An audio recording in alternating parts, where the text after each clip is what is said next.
fueron admirados y temidos en su propio tiempo. Antiguos guerreros que inventaron los campos de entrenamiento de reclutas, el asalto frontal, la educación subvencionada por el Estado y un estilo de vida y una estética que aún hoy llevan su nombre. Son los espartanos, y esta es su historia. Esparta. Código de honor. Primera parte. Año 480 a.C. Un estrecho paso de montaña en las Termópilas, a unos 140 kilómetros al noroeste de Atenas, Grecia. Fue el momento y el lugar que inmortalizaron para siempre la esencia de Esparta. Un único acontecimiento al que las generaciones futuras se referirían una y otra vez como uno de los momentos más decisivos de la historia. La memoria de la civilización occidental ha olvidado lo que pasó en las Termópilas. En las Termópilas se hizo realidad un mito. Ni el propio Shakespeare hubiera podido urdir una historia clásica tan perfecta. Una falange de 7.000 soldados griegos avanzaba hacia el ejército invasor persa, formado por varios cientos de miles de hombres. Los griegos estaban en clara inferioridad numérica, pero presionaron, confiando en que los 300 hombres apostados en las líneas del frente eran capaces de llevarlos a la victoria, solo porque estos hombres eran espartanos. Un soldado espartano aislado es tan bueno como cualquier otro soldado. Pero si reunimos a un grupo de soldados espartanos, tendremos un ejército mejor que cualquier otro en el mundo. La sola vista del símbolo del ejército espartano, la lambda, estampado en una pared de escudos, a menudo bastaba para asegurar la victoria. No podía compararse a ninguna otra en el mundo. Fue la cultura militar por excelencia de toda la historia de las sociedades civilizadas. Aún en enorme desventaja numérica, los griegos consiguieron detener el ataque persa mediante un combate que se prolongó 2 días enteros. Al final, el rey de Esparta, Leónidas, reconoció que la derrota era inevitable. Ordenó entonces a los miles de soldados griegos que quedaban que pusieran a salvo sus vidas. Pero hasta el último de los 300 espartanos mantuvo su posición y luchó. Solo porque eran espartanos. La resistencia en las Termópilas alimentó la moral griega y encolerizó a los persas, que recibieron un claro mensaje: no os mezcléis con nosotros. La resistencia de los espartanos en las Termópilas se convirtió en el clásico ejemplo de caso en el que se pierde la batalla, pero se gana la guerra. Las Termópilas han permanecido en la historia como algo grande, casi como una palabra clave para referirnos al concepto de entregar la propia vida, incluso desafiando a la muerte. Aquellos soldados lucharon con ahínco en una batalla perdida, solo para defender su dignidad y su país. Se convirtieron en la fuerza militar más impresionante que el mundo haya conocido. Para producir este tipo de hombres, hombres que luchaban tan metódicamente enfrentándose a una muerte inminente, se requería una sociedad muy especial. Los espartanos son el reflejo de un aspecto crucial de la naturaleza humana: la búsqueda de la pureza, del orden, de la armonía. Una búsqueda que nos da el valor suficiente para no temer a la muerte, que nos impulsa a luchar a cualquier precio por un ideal como la libertad. Si bien hoy se piensa en Atenas como en la cuna de la civilización occidental y el cénit de la cultura griega, era Esparta a quien muchos de los griegos de la Edad de Oro dedicaban su admiración. Estaban verdaderamente considerados como el sumum de la civilización griega, pero representaban una utopía en el sentido de que estaban entregados al ideal de virtud, de servicio a la comunidad, de desinterés y de unidad. Lo que más valoraban las ciudades-estado griegas era la libertad respecto al intervencionismo exterior, el sentido de pertenecer a un sitio y el éxito en la batalla. Esparta era rica en estos 3 valores. Durante el dominio de Esparta, la antigua Grecia era un conjunto de más de 1000 comunidades con gobierno propio, denominadas ciudades-estado. Una ciudad-estado es una ciudad que a todos los efectos prácticos funciona como un estado o un país con su gobierno propio, su ejército propio, su armada propia y sus propias leyes. Estos estados se distribuían por todas partes. Muchos de ellos fueron muy significativos para la cultura griega. Los orígenes de Esparta se remontan al siglo XII a.C., época de grandes cambios en el mundo antiguo, cuando el poder egipcio languidecía y daba paso al florecimiento del Segundo Imperio Babilónico. Según la leyenda griega, Esparta nació fruto de la violencia y la conquista, cuando en el 1150 a.C., los invasores del norte, que se creían descendientes de Hércules, iniciaron su avance hacia el sur para reivindicar lo que ellos consideraban tierras de sus ancestros. Cuando el rey Lacedemón tomó la península central, le puso Laconia en su propio nombre. A su capital principal la nombró Esparta, como su reina. Durante casi 400 años, hasta el 750 a.C. aproximadamente, Esparta fue el núcleo religioso, cultural y de gobierno de Laconia. Florecieron entonces la música y las artes. Son célebres los maravillosos coros de mujeres espartanas. Además, Esparta contaba con una magnífica cerámica con la que comerciaban y eran famosos por sus trabajos en bronce. Estos son ejemplos muy tempranos de arte lacónico. No se han encontrado restos de bellas artes espartanas que puedan datarse después del siglo VII a.C. Es como si el pueblo de Esparta hubiera dejado simplemente de dedicarse a ello. El abandono de este tipo de artes visuales que contemplamos por todas partes representa claramente una decisión tomada a conciencia. Fue una decisión que coincidió con el momento crucial de la historia de Esparta, el periodo conocido como las Guerras de Mesenia. Todo comenzó con una explosión demográfica que obligó a Esparta a buscar nuevas tierras y nuevos recursos alimenticios. Solucionaron el problema anexionándose un país entero, un país que era más grande que Esparta tanto en territorio como en población. Este capricho del destino determinaría el curso de la historia de Esparta para los siguientes 300 años. La tierra que eligieron para conquistar fue Mesenia, una comunidad dórica aislada en la parte occidental. No había nada que hiciera de Esparta un caso particular y extraño hasta la conquista de Mesenia y la historia posterior. Mesenia contaba con ricas tierras de cultivo y una floreciente economía agrícola. Allí es donde crecen hoy en día los famosos olivos de Kalamata. Además, Mesenia se encontraba rodeada por abundantes reservas de hierro, el material más preciado por los griegos para el equipamiento militar. Esparta necesitaba Mesenia, pero los mesenos no se rindieron fácilmente. Se produjo una guerra larga y cruel. Los espartanos no consiguieron sofocar ni fácil ni rápidamente la resistencia de los mesenos. La dificultad inicial era simplemente topográfica. Había que atravesar el monte Taygeto, un pico de unos 2.500 metros, pero por supuesto no iban a remontarlo sino a rodearlo, lo cual supone dar más vuelta y una marcha muy larga. Estaban muy lejos de la base.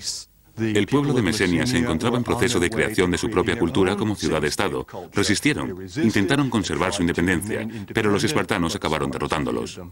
Los espartanos necesitaron casi 100 años para someter completamente a los mesenos, pero al final, en el siglo VII a.C., Esparta acabó teniendo bajo su control un territorio de 8.000 kilómetros cuadrados y convirtiéndose en la ciudad-estado más grande del imperio griego. Obligaron a los mesenos a trabajar la tierra como esclavos campesinos llamados hilotas. Los hilotas eran una especie de campesinos arrendatarios. Cada hilota contaba con una granja de cuya producción anual debía dedicar una parte a un amo espartano. Cada amo espartano estaba a cargo de una granja de hilotas.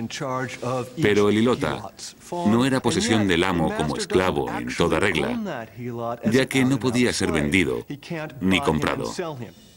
Ninguna otra ciudad-estado intentó esclavizar a todo un pueblo griego. Mesenia contaba con 250.000 habitantes aproximadamente y la sociedad espartana estaba formada por unos 10.000 soldados espartanos, así que estaban en clara desventaja numérica. Esparta debería considerarse como un país bajo sitio, comparable en cierto modo a la actual Israel, salvando las numerosas diferencias, por supuesto. Pero espartanos e israelíes tienen en común que no podían permitirse el lujo de ignorar sus necesidades de seguridad. La situación requería que los espartanos remodelaran su sistema de arriba a abajo. Redactaron nuevas normas que controlaban cada aspecto de las vidas de sus ciudadanos.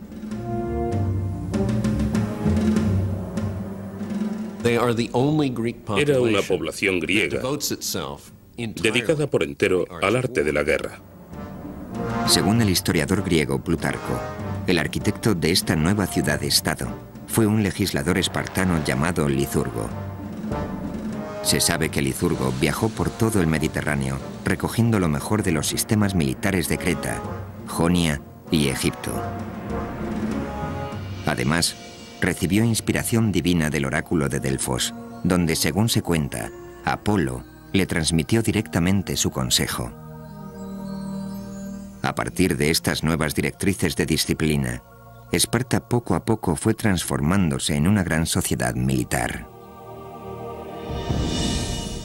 Los ejércitos o las fuerzas de defensa de aquella época no eran más que milicias, granjeros que sacaban sus lanzas del desván y partían hacia la batalla. Licurgo, el fundador pionero de Esparta, por llamarlo así, diría: vamos a dar un giro en este sentido, y a partir de ahí se conformó toda la sociedad espartana, para bien o para mal.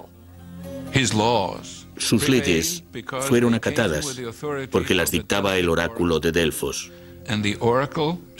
que exigía su cumplimiento, como si de normas divinas se tratara. Puede que Licurgo existiera, o que fuera un instrumento de leyenda, pero en cualquier caso, los espartanos creyeron que había sido la divina voluntad de Apolo la que les había permitido crear un plan magistral para Esparta. Su sociedad se basaba en una pirámide de poder. En el pico se situaban los casi 10.000 hombres que formaban la élite espartana. Se llamaban en griego homoioi, es decir, los iguales. En teoría, cada uno de ellos tenía las mismas riquezas y la misma influencia en el gobierno. El objetivo consistía en construir una sociedad de iguales, un ejército de guerra donde no hubiera espacio para la disensión, un sistema político basado en la unidad. Todo estaba dirigido hacia la homogeneidad, la similitud, si queremos. Esta era una de las claves del sistema espartano. Buscaban la estabilidad, el orden, la obediencia. Bajo los homoioi se encontraban las casi 50 o 60.000 personas libres que vivían en Laconia, principalmente a las afueras de la capital, Esparta. Se llamaban perioikoi, los de los alrededores. Estos eran ciudadanos libres, pero no podían tomar parte en las decisiones políticas. Además, se les obligaba a seguir a los espartanos donde quiera que estos fueran. Los perioikoi constituían esencialmente una clase media sin derecho a voto que permitía a los homoioi estar siempre preparados para la guerra. Del amplio volumen de comercio, manufacturas y artesanía que era necesario para la subsistencia de la sociedad espartana, al fin y al cabo, alguien tenía que construir las armas. Se encargaban los perioikoi. Gracias a ellos todo funcionaba porque descargaban de responsabilidades a sus coetáneos espartanos, así que estos contaban con todo su tiempo para el entrenamiento atlético o de cualquier otra forma de guerra. El resto de objetivos innecesarios para la nueva máquina espartana fueron abandonados. Creo que uno de los precios que los espartanos pagaron por esta solución al problema fue el empobrecimiento cultural que se impusieron a sí mismos, porque la creatividad artística requiere cierto grado de libertad que creo que les habría desestabilizado. En la base de la pirámide, y con clara ventaja numérica sobre cualquier otra casta, encontramos a los hilotas. Las mujeres y las hijas de la élite espartana se encargaban de sus casas. Este sistema dejaba la polis, la ciudad-estado griega, como única responsabilidad de los iguales. Estaban dispuestos a llegar a las que luego se revelaron como medidas extremas para formar un Estado que nunca antes se había visto y que supongo que no se ha vuelto a ver desde entonces. En las siguientes décadas, Esparta ideó un nuevo sistema de gobierno que controlaría a todos y cada uno de los ciudadanos, desde la cuna hasta la tumba.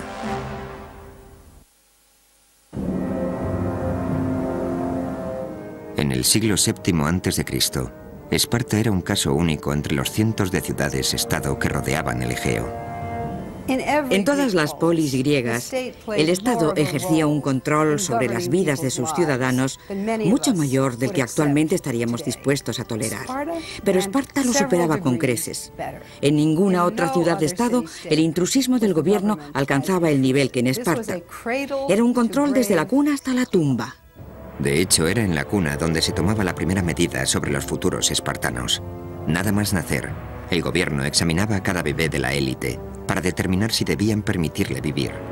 Los bebés que no llegaban al nivel superior eran expuestos, eufemismo espartano para referirse al acto por el que a los niños imperfectos se les dejaba morir abandonados en la cima de una montaña. Parece algo exageradamente cruel, pero el objetivo era producir soldados.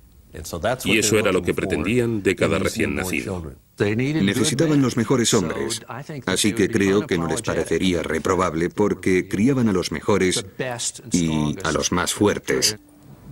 También las niñas debían pasar por el proceso de aprobación de la Junta de Supervisores, que decidía si debían vivir o ser abandonadas en el pico de una montaña. Las niñas que sobrevivían eran educadas para ser madres y los niños para convertirse en iguales espartanos, guerreros que controlaran el gobierno. En Esparta, el gobierno era por y para el pueblo, en el caso de los homoioi, o iguales. El resto, los perioikoi y los ilotas, no eran ciudadanos. Los espartanos obtuvieron un éxito sin parangón al diseñar un sistema único, digamos, propio de ellos, que se mantuvo durante muchos años. De hecho, fueron tantos que Maquiavelo y otros lo tomaron como modelo. En la cima del gobierno espartano se erigía una monarquía hereditaria, con una peculiar variante. El punto de partida clave, que parece ser el aspecto más antiguo de su constitución, es que no tenían un rey, sino dos. Es verdaderamente extraño. La mayoría de las ciudades griegas recuerdan aquellos tiempos en los que tenían rey, y muchas de ellas conservan la figura de una especie de jefe religioso al que en ocasiones se le denomina el rey. Sin embargo, los espartanos tenían dos reyes con verdadera autoridad en la sociedad, tanta como para liderar los ejércitos, una autoridad profundamente religiosa. La razón que justifica esta característica es el control mutuo entre los reyes. Así se evitaba la concentración de poder en un solo hombre. Esta monarquía dual, junto con 28 espartanos mayores de 60 años, formaban un consejo de ancianos denominado Gerusia. La Gerusia aplicaba las políticas y funcionaba como tribunal penal supremo. Esparta era, en cierto modo, una sociedad gerontocrática. Los gobernantes eran ancianos y había puestos disponibles solo para ellos. Una de las razones que explican esto es que si sobrevivías como para hacerte mayor en un entorno espartano, es que eras verdaderamente fuerte. Por debajo de Gerusia estaba la Asamblea de Ciudadanos, constituida al completo por iguales espartanos cuyas edades superaban siempre los 30 años. Esta era la rama menos poderosa del gobierno espartano. La asamblea espartana no realizaba funciones deliberatorias, sino que asumía las órdenes de otras personas que habían decidido cuál era el camino que debía tomar la sociedad. La asamblea se limitaba a apoyar sin rechistar las políticas propuestas por otras personas.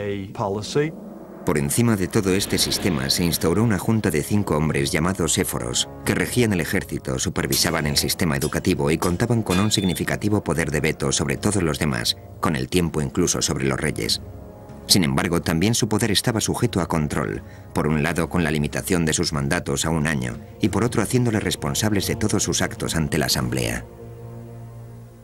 Aquellos que sirvieran como éforos o en otras funciones eran inmediatamente sometidos a juicio al acabar su año de mandato. Es como si cada presidente de los Estados Unidos sufriera una moción de censura y fuera sometido a juicio al final de su legislatura y tuviera que responder por los cargos que se imputaran.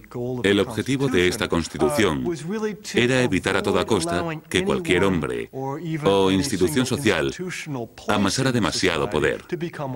Creo que el sistema resultó muy eficaz. ¿Cómo puedes hacer tu voluntad con tanta gente alrededor para impedírtelo? El sistema entero estaba diseñado para que nadie hiciera su voluntad. El propósito era no cambiar, detener cualquier cambio. Y desde luego el método cumplió con creces su fin. De hecho, durante casi 400 años, Esparta disfrutó del gobierno más estable de la historia de la antigua Grecia, aunque desde luego no era una democracia. La libertad del individuo constituye un aspecto clave de toda democracia. La libertad de expresión, de votar según tu conciencia. Y precisamente esta libertad de expresión no era una de las características de la sociedad espartana. Ni siquiera pensaban que la libertad fuera una buena idea. La libertad no se encontraba entre las virtudes que se les enseñaba a respetar a los espartanos. La prioridad dentro del gobierno espartano era controlar a los ilotas. Eran conscientes del odio que suscitaban en los ilotas. Como una vez declarara un ateniense que conocía perfectamente a los espartanos, los ilotas se hubieran comido gustosos a los espartanos crudos. Así que cada año el primer punto de la agenda del gobierno espartano era declarar la guerra a los ilotas. Y este era solo el modo oficial de demostrar que cualquier espartano podía matar a un ilota cuando quisiera. Tucídides narra una escalofriante historia que cuenta que los espartanos ordenaron que todo ilota que considerara haber prestado un gran servicio a Esparta en la guerra debía presentarse ante el gobierno para ser liberado. Se presentaron entonces unos 2000 hombres, a quienes los espartanos invistieron con coronas que simbolizaban su libertad. Pero tras conducirlos hacia el templo, nunca más se supo de ellos. Además de permanecer en guerra constante y formal contra los ilotas, otro de los objetivos prioritarios del gobierno era legislar sobre todos los aspectos de la vida en Laconia. Hacían todos los días lo mismo. Se casaban en el mismo intervalo de edad, se vestían igual, hablaban igual, se comportaban todos igual. Para garantizar la igualdad, el gobierno instauró un sistema por el que, en principio, ningún espartano podía ser más rico que otro. Si había demasiada diferencia respecto a riquezas o comodidades, podía ocasionar muchos problemas. Determinaban el tamaño de las granjas que debía mantener a la familia de cada guerrero para que fueran siempre iguales. Eso solo era posible si destruían el sistema de mercado, lo cual significaba que no podía haber dinero ni mercados libres, ni exportación ni importación. Para acabar definitivamente con cualquier tipo de tentación de gastar dinero en tiendas, todos los equipamientos de las casas, por decreto, eran exactamente los mismos. Todo funcional, sencillo e idéntico. La cultura espartana era austera. De ahí que empleemos el término espartano para referirnos a la austeridad o a lo estricto hoy en día. En Esparta estaba considerado como inaceptable que la gente rica se distinguiera en el modo de vestir. Reinaba la austeridad y la igualdad. En Esparta todo el mundo llevaba ropa de género republicano. Si lo analizamos fríamente, los uniformes en los colegios de hoy en día responden más o menos a la misma idea, que la ropa no sea motivo de desigualdad. Incluso el discurso de la élite lacónica tenía que ser austero. Los espartanos estaban entrenados para ser hombres de pocas palabras. Ello concordaba con la sencillez y la fuerza de los guerreros espartanos. El discurso lacónico era ideal para tomar decisiones automáticas en el campo de batalla. Sin embargo, no lo era tanto para relajarse y reflexionar sobre la perspectiva de conjunto, y ese era uno de los principales problemas que tenían los espartanos. Para mantener este sistema en pie, la posición de Esparta respecto a política exterior era igualmente lacónica: no mezclarse con extraños. No querían que nadie supiera demasiado sobre Esparta. Más aún, no querían que los propios espartanos supieran demasiado acerca del resto del mundo. Querían conservar sus tradiciones, su sentimiento nacionalista, y la manera de conseguirlo no era precisamente mezclándose con otros. No abandonaban su territorio casi nunca, y en aquellas ocasiones en las que tenían que hacerlo debido a alguna actividad militar que les obligaba a dejar sus casas por un tiempo, casi siempre acababan comportándose como si se hubieran vuelto locos, porque no sabían asimilar el cambio. Si todo este control parecía exageradamente intrusista, lo era, pero el dominio del gobierno sobre la sociedad estaba perfectamente aceptado en la vida de la antigua Grecia. Cuando los griegos hablaban de política, no se referían únicamente a la constitución, una mera organización política. Consideraban que un régimen era una organización social, cultural, una organización que abarcaba todos los aspectos de la vida. El régimen espartano refleja perfectamente este concepto. El primer medio adoptado para adoctrinar a los espartanos en esta nueva sociedad era un sistema educativo que preparaba a los niños desde los 7 años para que se convirtieran en máquinas de matar. El éxito de Esparta dependía de un control muy estricto sobre la sociedad.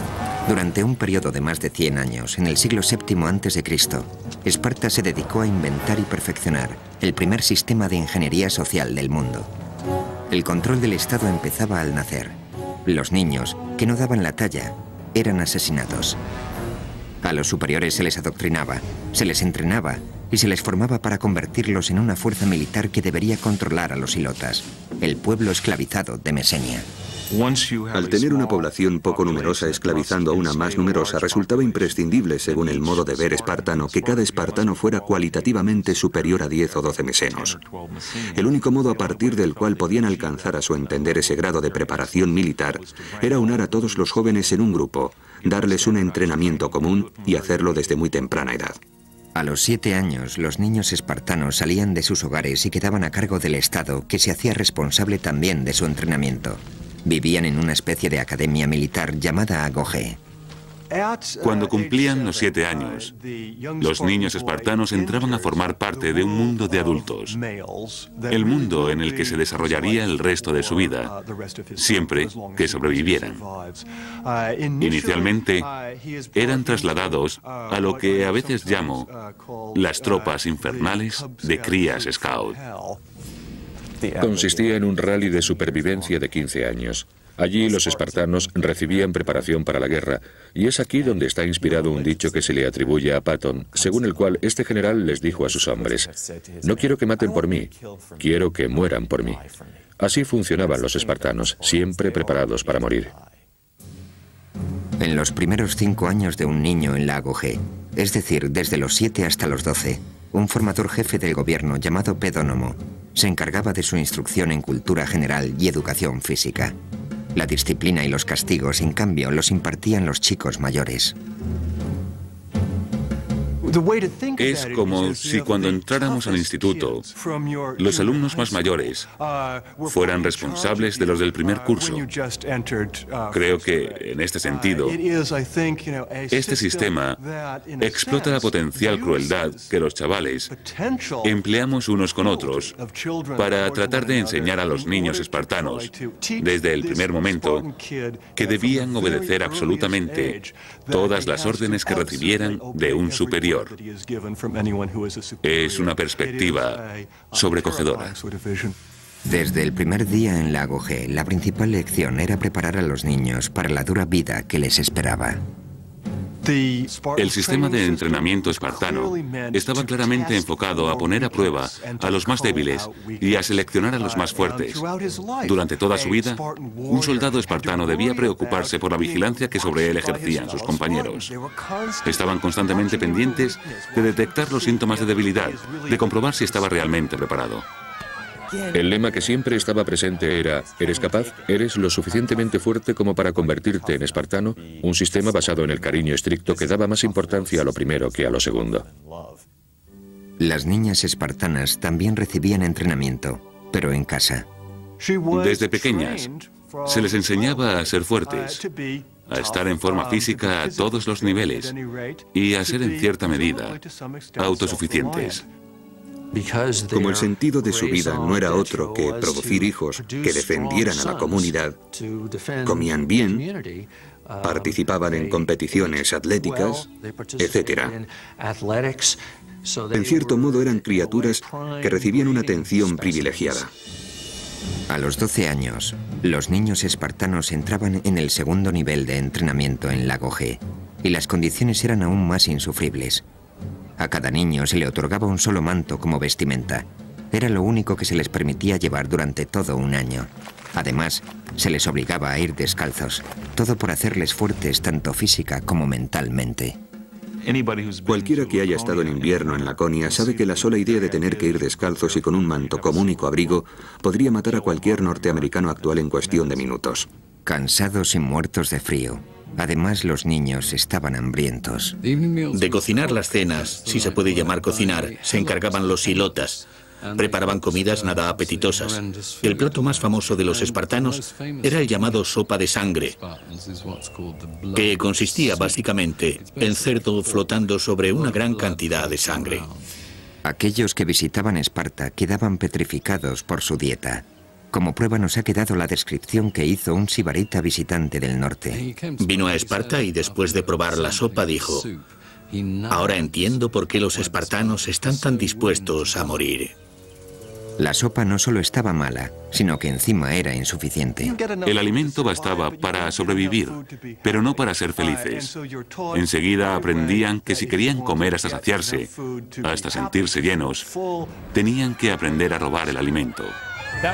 Este constituía uno de los métodos empleados, por un lado para agudizar su ingenio y por otro para enseñarles tácticas de supervivencia, porque todo formaba parte de un sistema que pretendía producir el tipo de espartano capaz de conseguir lo que fuera en campo abierto y sobrevivir en caso necesario. Si a un niño espartano lo descubrían robando, lo castigaban, pero a un niño espartano que no lo hiciera, sería considerado un completo inútil.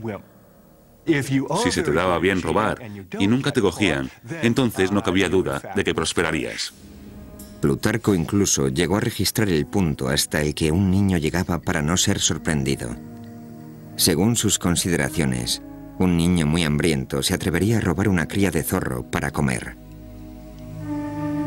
Si su superior sospechara que el niño había robado el zorro, el niño se escondería el feroz animal bajo el manto y se dejaría morder por él hasta morir antes de descubrirse. En todo el mundo antiguo, esto se consideraba como una prueba de la resistencia de los espartanos. Los niños aprendían a ser inquebrantables, a dominar el dolor, a ser respetuosos con sus superiores. Tengamos en cuenta, además, que se lo estaban comiendo vivo por dentro. Endurecer y reforzar a los adolescentes espartanos se consideraba necesario debido a los tipos de batallas que un día tendrían que librar. La falange es tan fuerte como el más débil de sus componentes. Por tanto, la clave consistía en asegurarse de que todo el mundo tiene más o menos la misma fuerza y que los más débiles quedan sencillamente eliminados. De los espartanos se decía que eran el único país para el que las cosas parecían ponerse más fáciles cuando iban a la guerra. La vida en Lago G era un continuo proceso de selección. A los niños se les exigía que pasaran una prueba tras otra, de fuerza, de flexibilidad, de resistencia y de astucia. Los fallos se castigaban muy duramente. En el festival anual que se celebraba en el templo de Artemisa Ortia, los espartanos se reunían para ver una prueba que podríamos llamar agarrar el queso. Los jóvenes de Esparta se dividían en dos grupos. Uno intentaba robar el queso que se apilaba sobre el altar y otro, armado con látigos, intentaba impedírselo. En esta especie de melee, en ocasiones incluso se producía alguna muerte. Muchas cosas por las que los jóvenes espartanos estaban obligados a pasar parecen presagios de los aspectos más crueles de las novatadas que se hacen en nuestros días. De hecho, había muchos niños espartanos que cuando las pruebas finalizaban no las habían podido pasar y habían perecido. Es una competición constante en la que todo el mundo está sometido a juicio, clasificado, y de la que salen ganadores que reciben varios honores y disfrutan de ciertas ventajas. Así que ahí tenemos a los espartanos, entrenados para ser iguales a los demás, para sacrificar todo por el bien común y a la vez para ser superiores a la generalidad. Para aconsejarles en su camino durante el entrenamiento, a cada chico espartano se le ordenaba tomar un mentor, un hombre mayor cuya relación con el niño se prolongaría de por vida. El mentor asumía la responsabilidad de supervisar al niño que estuviera a su cargo, de asegurarse de que el entrenamiento era el adecuado y de comprobar que tanto sus modales como el carácter del niño recibían la atención necesaria. En la actualidad, Los expertos se encuentran debatiendo acerca de si la intimidad de esa amistad incluía o no relaciones sexuales. En muchas situaciones en las que las mujeres quedan excluidas de participación, ya sea en el ejército o en cualquier otro campo, creo que existen muchas más posibilidades de que se den relaciones homoeróticas. Se supone que cualquier posible relación sexual que hubiera existido siendo niño el estudiante se terminaría al alcanzar la edad adulta. Pero también se supone que seguirían siendo muy amigos. Y esa red de amistad entre personas que han sido mentores y pupilos o amantes era parte del nexo que mantenía tan unida la sociedad espartana. Así que siempre que el ejército espartano partía para la guerra, habría hombres que tendrían la relación personal más íntima posible entre sí, lo cual les mantendría igualmente unidos en el campo de batalla. La cuestión de la cohesión de las unidades pequeñas, es un aspecto crucial en el arte de la guerra. ¿Puede alguien imaginarse algo más unido que una tropa formada por hombres de este tipo? A medida que un espartano se hacía mayor, iba introduciéndosele en dos nuevas y distintas, pero eminentemente prácticas experiencias: el matrimonio y el asesinato a sangre fría.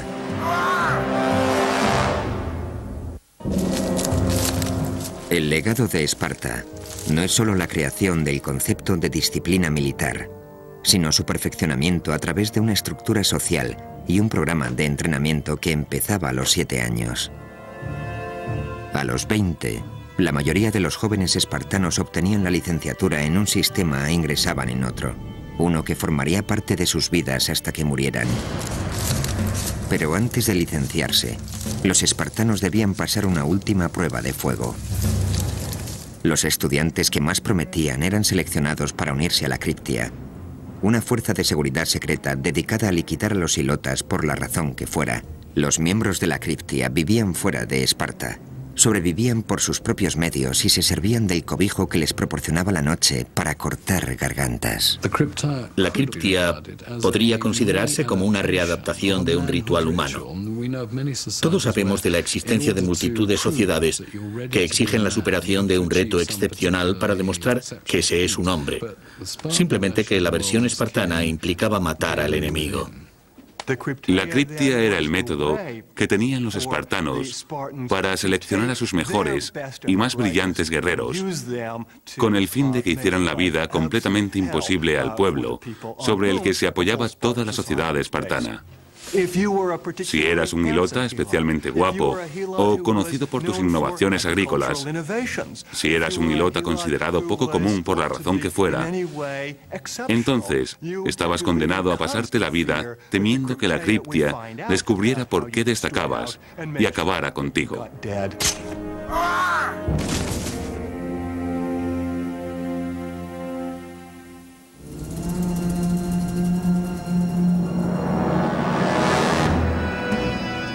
Tras su paso por la Criptia, los jóvenes espartanos se unían a pequeños regimientos de 15 miembros cada uno. Estas unidades recibían el nombre de Susitia y serían el hogar de los espartanos para la mayor parte de sus vidas. Así que este era un momento verdaderamente clave. Tenían que ser aceptados en un régimen, y cada cosa que hubieran hecho hasta ese momento iba destinada a ello. Aunque la primera obligación de un espartano era para con su régimen, cada hombre también debía casarse y producir hijos. Para el mundo exterior, esto podría considerarse uno de los aspectos más placenteros de la vida de Esparta, ya que las mujeres espartanas estaban consideradas como unas de las más bellas del mundo. Después de todo, Helena de Troya era de origen espartano. Pero para los hombres y las mujeres espartanos que apenas tenían contacto entre ellos de niños, el cortejo y el matrimonio constituían tan solo otra obligación más para con el Estado, que requería algunos de los rituales más extraños de la sociedad espartana. Estamos hablando prácticamente de dos sociedades distintas, y sus rituales de cortejo eran un reflejo de ello. Los matrimonios se convenían. No se celebraba ceremonia de boda. En su lugar, las nupcias tomaban forma de secuestro ritual. A la novia se le cortaba el pelo y se la vestía con un manto varonil, y luego el novio, para consumar el matrimonio, debía entrar a hurtadillas en la casa al caer la noche. Así daba comienzo el matrimonio, la vida de casados. Un modo particularmente triste, a mi entender.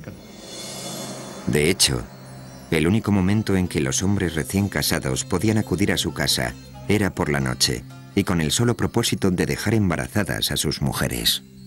Esto formaba parte de la ley de Licurgo, mantener la pasión viva poniéndoles difícil el encuentro a los amantes, convertirlo en una aventura, hacerles entrar a hurtadillas en secreto por la noche y luego, tan pronto como hubieran consumado su amor, el hombre debía volver al lugar donde dormía junto con los demás jóvenes. Así se dice que no era nada fuera de lo común que un marido espartano no viera a su mujer a plena luz del día hasta los 30 años. Al analizar estos controles exhaustivos sobre los impulsos humanos que formaban parte de todo el sistema, nos damos cuenta de que estamos hablando de una sociedad muy extraña. Según la ciudad-estado, el fin del matrimonio era tener hijos, preferiblemente varones. El único modo en que un espartano podía conseguir que su nombre se grabara en su tumba era haber muerto en una batalla por Esparta. El único modo en que una mujer podía conseguir lo mismo era haber muerto dando a luz. La reproducción resultaba tan importante que los espartanos recorrían distancias inimaginables para asegurarse de que sus mujeres tenían el mayor número posible de niños saludables. También se producían curiosidades muy extrañas, por cierto, como que los hombres propusieran a chicos jóvenes a quienes ellos consideraban mejor dotados para que tuvieran relaciones con sus mujeres, pensando que así esa descendencia sería mejor que ellos mismos. En este tipo de tendencia eugenésica, la idea de contar con un espartano puro y de que éste debía continuar la línea genética de espartanos constituía el centro de todas las preocupaciones. Todos estos controles sobre el matrimonio y la familia estaban destinados a evitar que los hombres se distrajeran de su auténtico propósito: la instrucción y el entrenamiento, la hostigación a los hilotas y la conservación de la propia superioridad espartana. Si los espartanos pensaban en lo más profundo de su corazón que eran puramente hombres de virtud, o si en su interior se decían, ojalá pudiera pasar de vez en cuando un fin de semana en Atenas para divertirme por fin, no lo sabremos nunca. Pero lo que sí sabemos es que los espartanos crearon una imagen de sí mismos como de seres satisfechos al 100% con sus vidas perfectamente virtuosas. La gran ironía, sin embargo, fue que aunque contaban con el ejército mejor entrenado del mundo, los espartanos no lo empleaban para enfrentarse a otros ejércitos. Era una máquina militar magnífica, pero la actitud de los espartanos parecía ser la de no arriesgarla, no usarla. Contemplémosla. Pulamos los escudos y no los usemos a menos que sea estrictamente necesario. Fue un sistema que funcionó extraordinariamente bien en Esparta durante 2 siglos. Luego, por razones que no están del todo claras, Esparta empezó a mirar más allá de sus propias fronteras con el fin de conquistar nuevos pueblos. Quizá la máquina de guerra sufría el peligro de quedarse obsoleta por el desuso. Quizá simplemente anhelaban participar en una guerra de verdad. Los espartanos pensaban que sus dos grandes enemigos, los argivos y los tegeos, iban a ser muy fáciles de derrotar. Además, estaban preparados para expandirse, como lo estaban para anexionar más territorios a su sistema. Al mismo tiempo, en el horizonte, empezaba a perfilarse la verdadera amenaza contra la supremacía espartana. Una nación de más de 1 millón de soldados cuyo único pensamiento era conquistar Grecia, los persas. A principios del siglo V, empezarán primero con la conquista de la parte griega de Jonia en Asia Menor y luego volverán su mirada hacia el gran continente.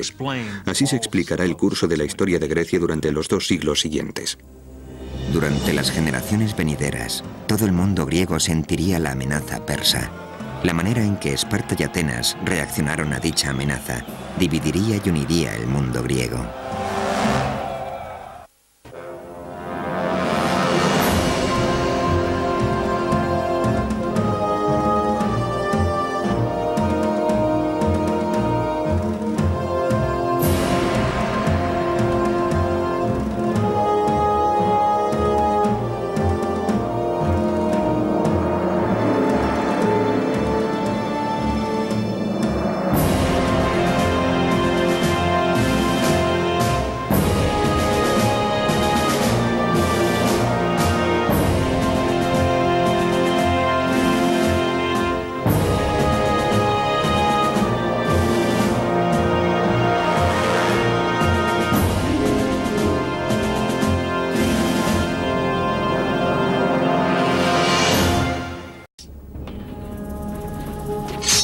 En las Termópilas se hizo realidad un mito. Ni el propio Shakespeare hubiera podido urdir una historia clásica tan perfecta. Una falange de 7.000 soldados griegos avanzaba hacia el ejército invasor persa, formado por varios cientos de miles de hombres. Los griegos estaban en clara inferioridad numérica, pero presionaron, confiando en que los 300 hombres apostados en las líneas del frente eran capaces de llevarlos a la victoria, solo porque estos hombres eran espartanos. Un soldado espartano aislado es tan bueno como cualquier otro soldado. Pero si reunimos a un grupo de soldados espartanos, tendremos un ejército mejor que cualquier otro en el mundo. La sola vista del símbolo del ejército espartano, la lambda, estampado en una pared de escudos, a menudo bastaba para asegurar la victoria. No podía compararse a ninguna otra en el mundo. Fue la cultura militar por excelencia de toda la historia de las sociedades civilizadas. Aún en enorme desventaja numérica, los griegos consiguieron detener el ataque.